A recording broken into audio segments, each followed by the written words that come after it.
ازيكم عاملين ايه؟ يا رب تكونوا بخير. قولولي كده ايه رأيكم في الاوتفيت بتاع القمر ده والالوان الجميلة دي.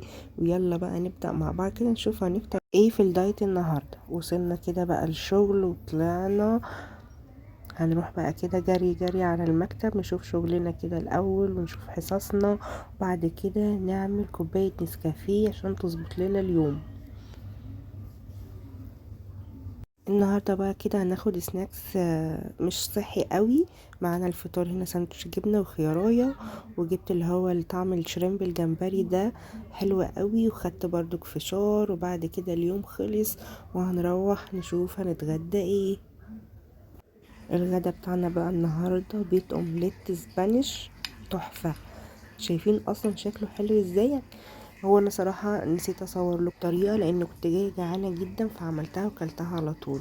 هما بيضتين وحطيت عليهم طماطم وحطيت عليهم بقدونس وفلفل الوان وفلفل اخضر، وقلبتهم كلهم مع بعض وتبلتهم وحطيتهم في الطاسة، ولما استووا قلبتهم على الوش التاني. وبس كده. قولولي ايه رأيكم، وقولولي انتوا كمان فطرتوا واتغديتوا ايه النهاردة. اشوفكم في فيديو جديد. باي باي.